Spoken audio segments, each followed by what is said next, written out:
중국 정부가 2차 전지의 핵심 원료인 흑연 수출을 통제하겠다고 밝혔습니다. 자원을 무기화하는 움직임 세계 곳곳으로 확산되고 있습니다.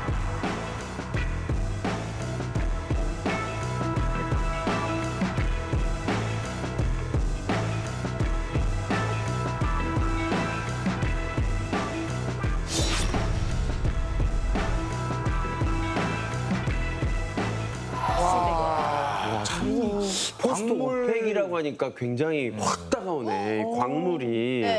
석유가 그동안 딱 제일 중요한 걸로 네. 인식돼 있었는데 광물이 앞으로는. 그러니까요. 수지 씨, 뭔가 하고 싶은 얘기가. 이 얘기였어요. 진짜 어떻게 내가 하는 싶은 얘기를 그 쏙쏙 다 하는지 모르겠어요. 아니 근데 그 광물 얘기를 우리가 항상 조금씩 생각해서 다룰 때마다 느끼는 네. 거는 그냥 이거 하나밖에 없어요. 아 우리나라는 아무것도 없는 것 같다라는 생각. 뭐 없어. 땅도 좁은데 그나마라도 조금이라도 나면 우리가 자체적으로 쓰면 되는데 뭐가 없어요. 가진 게. 또 서러워. 그 광물과 관련해서 우리나라에 대해서 얘기를 하는데 뭐라 그러냐면 박물관이라 그래요. 박물관이요? 모든 광물은 다 있어요. 오. 조금씩. 있어요? 박물관처럼. 조금이구나. 그러니까 여기 와서 다 보실 수 있는 거죠. 야, 만물상이네, 근데 만물상. 꺼내서 팔 수 있을 만큼의 양이 없어요. 아쉽죠? 볼 수밖에 없어. 그게 옛날에 막 운석 같은 게 충돌해가지고 광물이 생겼다는 사람들도 있잖아요. 예. 그런 거 그럼 우리나라에 떨어지지도 않았나 그러니까 봐요. 운석의 합천에 전 세계에서 가장 큰 운석 충돌구가 있어요. 예. 근데 거기에 죄송하게도 그런다고 해서 리튬이 생기거나 니켈이 생기진 않습니다. 굉장히 광물 자원이 중요하게 막 떠오르는 거잖아요. 그러면 이게 뭔가 그 전부터 사인이 좀 있었을 텐데 우리는 왜 그거를 좀 인지를 못하고 지냈던 건가요? 그러니까 사실 지금처럼 전 세계 모든 나라가 핵심 광물 전쟁에 뛰어드는 이런 상황은 최근 몇 년 사이에 일어난 것이라고 봐도 무방할 것 같아요. 2019년도에 유럽이 처음으로 탄소 중립 목표를 발표하고요. 네. 그러면서 우리나라를 비롯해서 많은 나라들이 동참을 하죠. 그리고 2021년도에 시장에서도 이에 대해서 반응을 해요. 무슨 일이 있었냐면 21년도가 전기 자동차가 본격적으로 보급되기 시작한 해입니다. 그러다 보니까 2021년도부터 22년 사이에요. 배터리 가격이 시장 가격이 10배 이상 증가합니다. 막 그때 반도체 배터리 때문에 차량 막 출고가 1년씩 미뤄지고 이랬던 게 많았던 것 같아요. 그렇죠. 그러면서 이제 전 세계가 몸소 체험하게 되는 거죠. 네. 실제로 핵심 광물을 확보하는 것이 이렇게 중요하구나. 그리고 시장이 증명해주고 말을 해준 거죠. 맞아. 근데 제가 여기서 질문을 하나 드리고 싶은데요. 네. 사실 어떤 일이든지 변화가 있을 때 그걸 먼저 알아채고 먼저 움직이는 사람이 있잖아요. 그럼 때도 멀죠. 핵심 광물도 그렇습니다. 핵심 광물도 먼저 가치를 알아보고 발빠르게 움직인 사람이 있는데요. 그래 누구야? 그게 누구일까요? 누가 알아봤냐고요?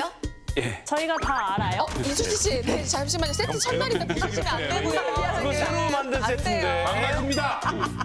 미안합니다. 네. 예. 이수지 씨, 정답은 테슬라의 창시자입니다. 테슬라 테슬라 창시자 이름이 뭐죠? 이름이 뭐예요? 이름이 뭐죠? 역사적 인물이에요. 네. 태씨인가요? 아니에요? 테시라고 생각하는 거예요? 테슬라라고 생각하는 건가요, 혹시? B 일론 머스크입니다. 너무 빨리 맞추셨는데요. 뭐 상 없어요, 선생님? 상이요? 광물을 주시는 거 어떻습니까? 나중에 사진 찍어드리겠습니다. 어쨌든 맞췄습니다. 진짜?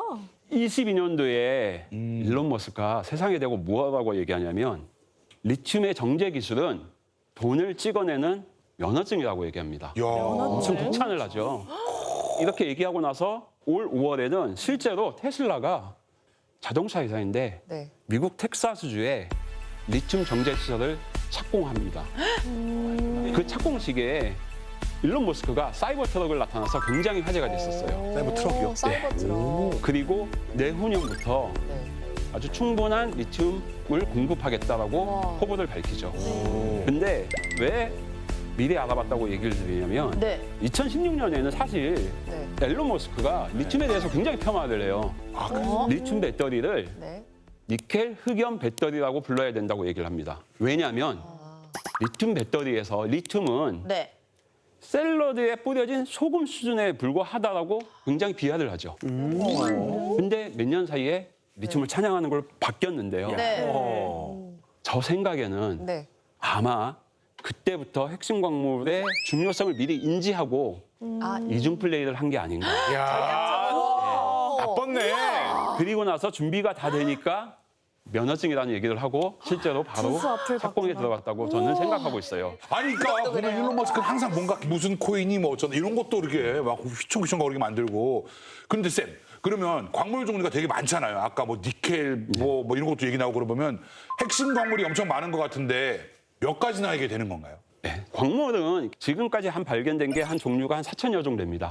굉장히 많죠. 네. 근데 이 가운데서 핵심. 지금 우리가 관심을 갖고 있는 네. 이슈가 되는 첨단 산업 그리고 재생에너지 분야에서 주목받는 것은 6개 광물이 큰 주목을 받고 있다고 생각하시면 될 것 같습니다. 저희 명수랑 같네요. 네. 네, 역시 6은 완전한 숙자죠. 네. 무슨 드림인데. 저희도 핵심 광물이거든요, 네. 여기서는. 핵심 역할을 하고 있습니다. 2021년도에 국제에너지기구에서 네. 세계 에너지 전망 특별 보고서를 발표했는데요. 네. 네. 예, 그 내용에 따르면 배터리 광물, 네. 배터리 필수 원료인 리튬과 니켈, 코발트, 거기다가 흑연도 수요가 크게 증가할 것이라고 전망하고 있고요. 리튬 같은 경우에는 약 42배. 엄청나게 많은 양이죠. 그리고 코발트나 니켈 같은 경우도 약 20배 정도 늘어날 것으로 예측하고 있어요. 제가 자원 분야에 들어와서 연구를 하고 있는데 이 숫자는 봐보지도 못했고요. 상상도 못했던 수치입니다. 야. 아니 예전에 우리 한국 지리 시간에 우리나라에 그나마 흑연은 좀 묻혀 있다라는 말을 좀 들었던 것 같은데. 그래 어디 강산에 있는 우리나라에 것 좀 같던데. 있나요? 여기도 그럼 예, 광물이 우리나라에도 흑연이라기보다는 석탄이 많았죠 예전에. 석탄이죠. 예, 석탄이 많았고 근데 그 석탄은 지금 거의 다 다 썼어요? 예, 다 채광이 돼서 이제 내년쯤 되면 아마 거의 없어요. 예, 이제 다 폐광이 될 것 같습니다. 언제 또 닫혔대 그거? 없어. 아쉽네요. 진짜. 예, 제가 아까 말씀드렸던 네. 6개 중에 4개가 저거라면 네. 네. 나머지 2개는 무엇일까요? 나머지 두 가만히 개요? 있어보자. 이수지 또. 저게 뭐야? 수지 씨 가능한가요? 정답은 화강암입니다. 화강암이요? 평안과 화강암입니다. 제주도에 많은 그건 진짜 우리나라에 많을 것 같은데. 구멍 어디 여러분 갔어? 우리 코미디언이 다 저렇게 무식한 건 아닙니다. 여러분 그런 거 아닙니다. 오해하지 말아주세요. 사진이 딱 그건데요? 그걸 뭐에 쓰냐? 잠깐만요. 저 알 것 같아요. 다이아몬드가 하나 있을 것 같습니다. 다이아몬드. 맞아요? 반짝반짝 왠지. 개인적으로 비슷하게 좋아하는 간 거 게 아니에요? 있어요. 비슷해요? 예. 히토류가 하나가 있을 거고요. 아. 그리고 나머지 하나가 토류. 귀금속 백금입니다. 아, 귀금속. 반지. 그 귀금속이 네. 이렇게 핵심 광물이 된 거죠. 사실 백금이 양은 많지 않지만 전자기기에도 다양하게 쓰이고 있습니다. 전자기기에 백금이 들어가요, 선생님? 근데 그 양이 많지 않죠. 몇백 ppm, 몇십 ppm 정도. 그래서 전자기기가 비쌌어. 예. 그리고 더 중요한 거는 네. 여러분이 하고 다니시는 그 모든 내연기관 차에도 백금이 들어가 있어요. 차예요? 예. 백금은 내연기관에서 연료가 타다가 나오는 유해가스들, 일산화탄소 같은 것들, 이런 것들을 덜 유해한 물질로 변화시켜서 배출하는데 도움을 주는 거예요. 신기하네. 그런데 에너지 전환 시대에서 그럼 왜 백금이 네. 주목을 받느냐? 탄소 중립을 위해 도움이 되기 때문입니다. 네. 어떤 식으로요? 거기까지는 생각 안 해봤죠. 그 이유가 에너지 전환, 탄소 중립을 얘기할 때 수소 경제라는 말을 많이 하잖아요. 네. 네. 근데 수소 경제의 대표적인 아이콘이 연료전지가 될 텐데 네. 이 연료전지에서 전기를 생성할 때 수소와 산소가 만나서 물이 됩니다. 네. 근데 이 반응이 생각보다 굉장히 느려요. 근데 그걸 백근에서 하면 수소와 산소의 활성도를 높여줘서 굉장히 반응을 빨리 일어나게 하죠. 촉매 역할을 하는 겁니다. 그러면 앞으로 수소차를 더 많이 쓰게 될 텐데 네, 그렇죠. 그럼 여기도 많이 늘어나겠네요. 그렇죠. 그러니까 연료전지 차가 많이 돌아다닌다는 얘기는 네. 그만큼 백금이라는 광물이 수요가 많아졌다고 보시면 될 것 같아요. 귀해지겠네요. 첨단 광물 수출을 제한하자 미국이 강경 입장을 발표했죠. 중국은 원료 수출 제한을 발표하며 미국을 압박했는데요. nacionalizar el litio para que no lo puedan explotar.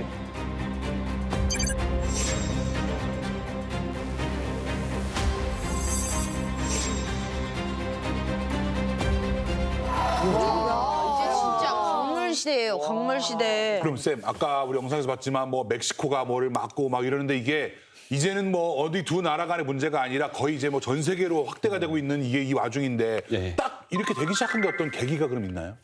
사실 이렇게 광물 자원 분야의 가장 큰 문제점은 기본적으로는 중국의 독점이었습니다. 중국이 기본적으로 독점을 하고 있어서 그 한 나라에 막히면 공급망에 문제가 생긴다는 기본 인식이 있고요. 그다음에 핵심 광물은 처음에 가서 탐사 개발하는 데부터 실제로 생산하는 데까지 평균 한 16.5년이 걸린다고 알려져 있습니다. 네. 거기다가 실제로 생산을 하더라도 어떤 채광 과정에서 그리고 정제 과정에서의 환경 오염 문제 때문에 많은 규제가 이루어지고 있어요. 그 결과로 현재는 어떤 특정 국가가 이렇게 핵심 광물 생산을 독과점하는 구조가 돼서 지금과 같은 문제가 발생하고 있는 거죠. 근데 그 전제 하에서 최근에 2010년대 이후에 미중 갈등이 발생하죠. 네. 근데 미중 갈등이 발생하면서 미국 측에서 반도체 기술 같은 그렇죠. 어떤 첨단 기술 발전에 대한 제재를 가하는데 네. 그러다 보니까 중국에서는 그 반대급부로 그들의 자원을 갖고 무기화하는 거죠. 그걸로 맞대응하는 거예요. 그러다 보니까 이제 미중의 갈등이 둘만의 문제가 아니라 전 세계의 문제가 되는 거죠. 아, 그래서. 최근에 중국에서 갈륨과 게르마늄을 이렇게 수출 제한 조치를 해요. 안 들어봤어요. 이 팔찌를 착용하시면 두통이 사라지고 어깨가 무거운 게 없어집니다 하는 그 게르마늄 팔찌 그거예요. 게르마늄도 보이스피싱을. 네. 장판, 옥장판. 예, 옥장판. 게르마늄 옷장판, 예. 팔찌. 예. 게르마늄 온천도 있었던 것 같은데. 그러네. 맞아, 있어요. 저거는 좀 있나? 사우나 우리나라에 있어요, 있나? 사우나. 집에 있지 않을까요? 부모님 계신데. 그래도 땅에는 없고요. 예. 아, 그게 다예요? 아쉽죠. 근데 어쨌든 게르마늄 하면 다 그렇게 생각하고 있는데 사실은 이렇게 광섬유 통신이라든지 어떤 투시경, 그다음에 인공위성용 태양전지 뭐 이런 첨단 산업의 핵심 소재로 쓰이고 있고요. 그리고 갈륨 같은 경우에도 어떤 반도체나 태양광 패널, 레이더, 전기차에 들어가는 필수 원료입니다. 근데 중국이 갈륨 같은 경우는 생산량의 한 98%, 네, 게르마늄 같은 경우는 생산량의 한 68%를 차지하고 있는 거예요. 완전히 독과점 구조죠. 전 세계 그러네요. 실제로 이후에 갈륨 가격이 50% 이상 증가하였습니다. 우와. 생각보다 광물 자원 가격이 우리는 굉장히 느릴 것 같은데 굉장히 빨리 반응합니다.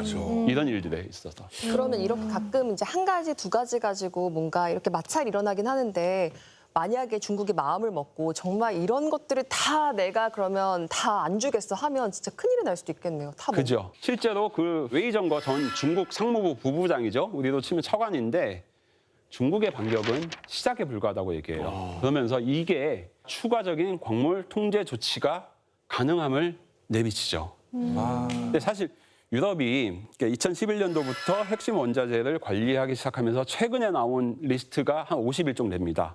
그중에 중국 점유율이 가장 높은 게 33종이나 되고요. 그리고 전 세계가 필요로 하는 전략 자원의 한 65%가량을 중국이 가지고 있습니다.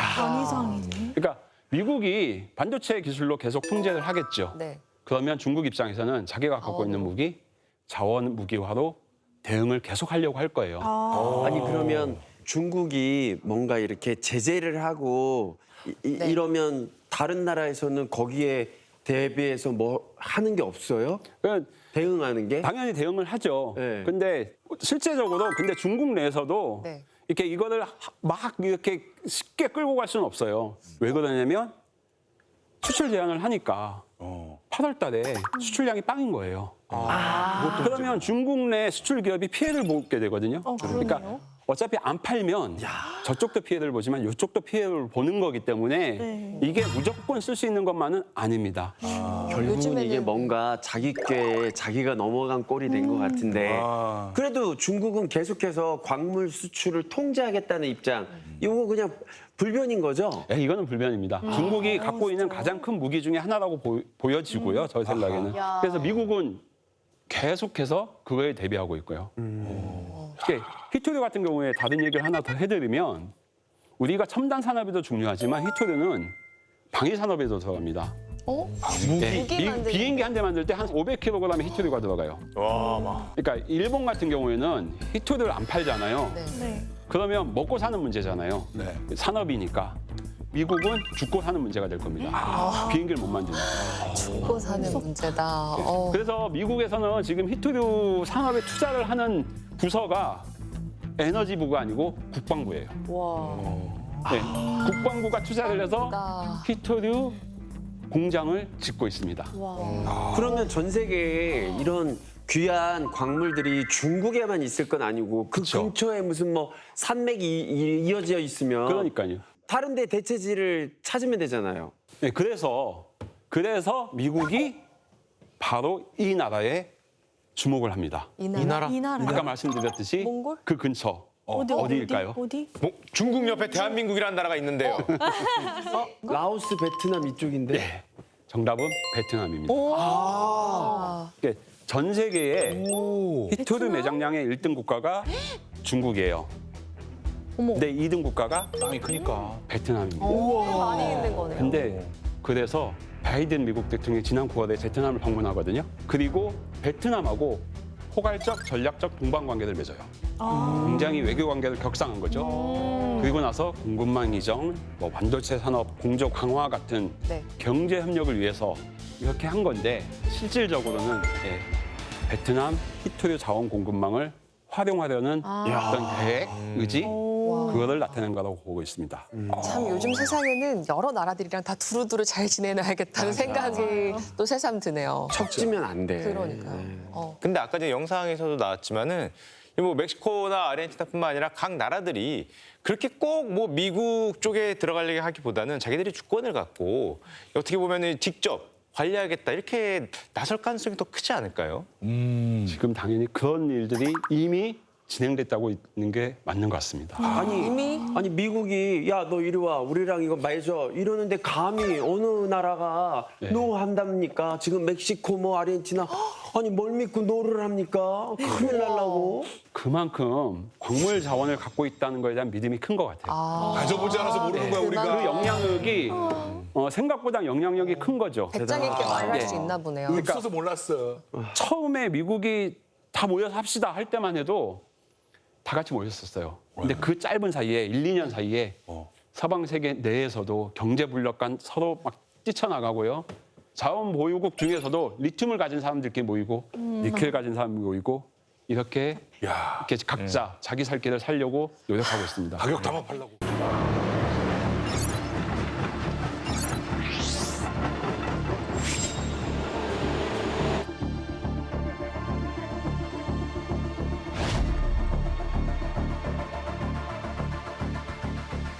많은 원자재를 중국에서 수입해야 하는 게 현실입니다.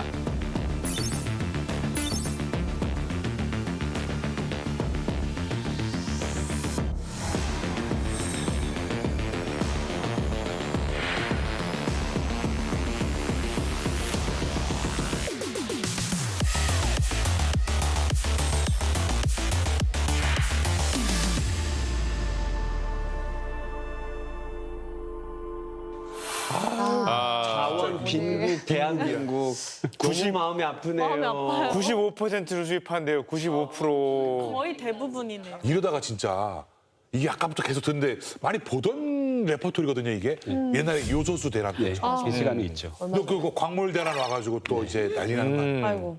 충분히 그럴 수 있어요. 그러니까 2년 전에 요소수 대란이 났었는데 어떤 특정 품목이잖아요, 조그만. 근데 그 수입이 끊기니까 그러니까 산업계 전반에 그러니까 우리 경제 전반이 마비된다는 걸 체험한 적이 있죠. 근데 광물 자원은 그거보다 훨씬 더 중요한 거니까. 선생님, 우리나라도 그래도 나름 대책을 세우고 있지 않겠습니까? 당연히 우리나라도 가만히 있는 건 아니고요. 정부나 기업에서 노력을 하고 있습니다. 사실 우리나라를 보면 아쉬운 게 2, 3년 전까지만 해도 자원 개발에 대한 관심이 크게 없어요. 그러니까 우리가 비슷한 처지를 보면 대표적으로 일본입니다. 일본과 우리나라 비교해 보시면 이게 자원 개발률이에요. 실제로 보시면 일본이 우리보다 훨씬 많죠. 석유, 천연가스도 당연히 많고요. 요즘 말하는 6대 전략 공정도 훨씬 많죠. 그러니까 일본이 이렇게 된 데는 물론 13년 전에 그 중국과의 히토류 사태가 크기도 했는데 그보다 그 이전부터 한 2005년도 전후반부터 실제로 범정부 차원에서 나서서 자원 확보를 위한 전략을 수립하고 실행에 옮기기 시작했습니다. 근데 이에 반해서 우리나라는 2008년도에 국제 유가가 140달러까지 오를 당시에 자원 보유국들이 일제히 자원 확보에 뛰어들 때 그때 같이 시작했죠. 근데 좀 지나자마자 자원 가격이 급락하기 시작합니다. 국제 유가가 4년 반 만에 이 배럴당 30달러 시대에 들어섰습니다.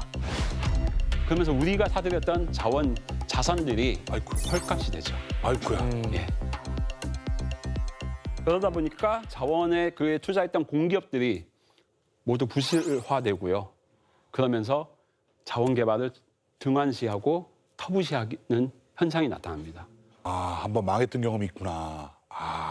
근데 그럼에도 불구하고 중국은 오히려 그 당시에 투자금을 높여요. 오. 쌀 때 더 많이 투자해서 더 많이 사놔둔 거죠. 네. 그래서 지금 세계 광물 시장을 이미 장악하고 있음에도 불구하고 그 지배력을 높이려고 하는 거죠. 그러니까 실제로 리튬 지금 전 세계 생산량의 50% 이상이 중국에서 나오는데 근데 중국의 배터리 기업이 볼리비아 정부와 협상을 해서 볼리비아에 리튬 추출 공장을 짓겠다는 계약을 맺어요. 이미 50% 이상을 생산하고 있음에도 볼리비아까지 여전히 계속 진출하고 있는 거죠. 무섭네. 그러면 우리나라는 뭐 자원 개발에 적극적이지 않은 거예요? 가만히 있는 건가요? 최근에는 어쨌든 우리도 굉장히 노력을 하고 있다고 말씀을 드릴 수 있을 것 같습니다. 그러니까 지금 더 이상 우리가 자원 확보나 어떤 기술 개발 이런 걸 늦출 수 있는 상황은 절대 아니고요. 네. 그러면서 이렇게 2030년 정도 되면 핵심 광물의 특정국 수입 의존도가 지금 중국이 굉장히 높은데 80% 정도 이상이 되는 것들을 50%까지 낮추겠다고 정부가 나서서 이렇게 다양한 핵심 광물 보유국들하고 협력을 확대해 나가고 있고요. 지난 6월 같은 경우에는 한국, 베트남 핵심 광물 공급망 센터 설립을 양국 정상이 발표한 바 있어요. 그리고 올 9월에는 인도네시아 자카르타에서 핵심 광물 공동연구센터 설립을 위한 MOU를 맺겠다는 것도 발표가 됐었고요. 이런 식으로 이렇게 어떤 자원 개발을 위해서 정부 단에서 혹은 공공기관이나 연구원 차원에서 많은 노력을 하고 있습니다.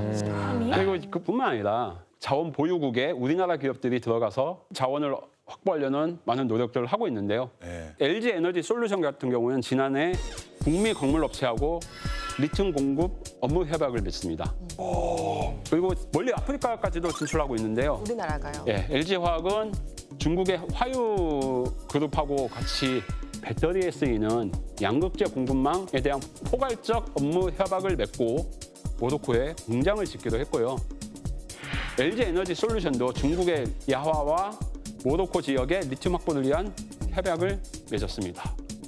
쌤, 근데 지금 말씀에서 아프리카에 진출을 했는데 거기서 중국 기업들이랑 우리나라가 협력을 했다는 그런 말씀인가요? 정확하게 들으신 건데요. 탈중국을 하자고 하지만 그렇게 쉽게 할 수 있는 상황은 아닙니다. 왜냐하면 보시는 것처럼 실제로 가공 단계에서 보시면 중국이 압도적으로 점유하고 있어요. 의외로 사람들이 잘 모르는 포인트인데 세광을 보시면 중국이 많지 않아요. 그러네요. 네, 중국이 안 보이죠. 네. 근데 가공. 그러니까 역시 공장. 전 세계 모든 광물은 중국으로 통한다라고 보셔도 될 것 같아요. 그것 때문에 리튬 같은 경우에는 중국에서 한 68%가 가공되고 있고요. 코발트는 84%예요. 거의 전량이죠. 니켈도 76%. 그러니까 저쪽을 통해서 배터리에 필요한 원료들이 나오기 때문에 중국의 독점성이 강한 거고요. 그러다 보니 우리가 탈중국을 하자고 하는 이유도 그거지만 반대로 탈중국을 하는 게 그렇게 쉽게 이루어지지만 않는 이유도 이거라고 볼 수 있습니다. 근데요, 쌤, 표를 보니까 저는 되게 의문이었던 게 어떻게 해서 이렇게 중국이 재련에 다 뭔가 독점적으로 뭔가 다 진행을 하게 된 건지 그 과정도 궁금하거든요. 그러니까 실제로 1980년대에 중국이 개혁 개방을 하죠. 그러면서 외국에 있던 재련 공장들이 중국으로 들어갑니다. 왜? 값싼 노동력 때문에. 거기다가 환경 규제가 굉장히 낮죠. 그러니까 환경 비용이 굉장히 덜 들어요. 그런데 거기에 10년, 20년 계속 돌리면서 자기만의 기술적 노하우를 축적하죠. 그러다 보니까 경제성뿐만 아니라 기술 경쟁력까지 갖추게 됩니다. 그러면서 이제 중국 중심이 점점 가속화되고 심화된 거죠. 그러면 지금의 목표가 저 탈중국이잖아요.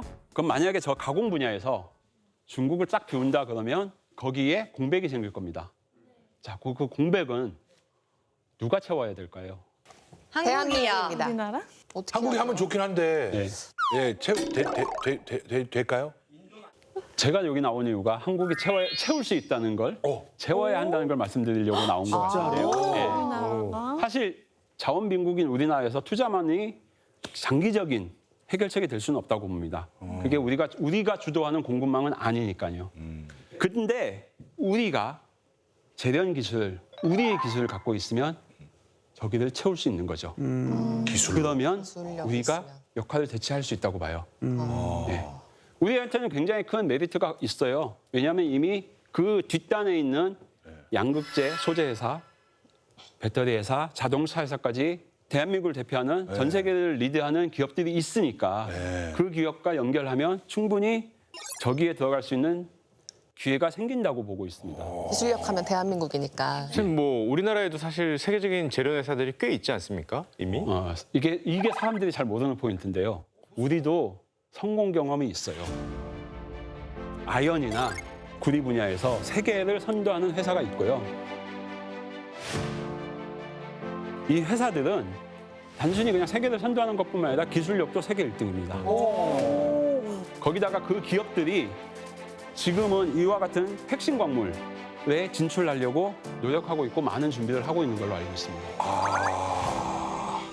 그리고 포스코에서는 우리나라에서 가장 먼저 이렇게 핵심 광물에 관심을 가진 회사라고 볼 수 있는데요. 이미 2018년도에 아르헨티나에 염호를 샀어요. 구매를 해서 작년부터 거기에 상공정 공장을 현지에서 짓고 있고요. 하공정 공장을 우리나라에서 짓는다고 발표해서 지금 들어가고 있습니다. 그리고 그것뿐만 아니라 호주에서 들어오는 리튬 암석을 통해서 리튬을 재련하려고 리튬 재련 공장을 짓고 있고요. 니켈 재련까지 우리나라에 추진하려고 할 계획을 갖고 있는 걸로 알고 있습니다.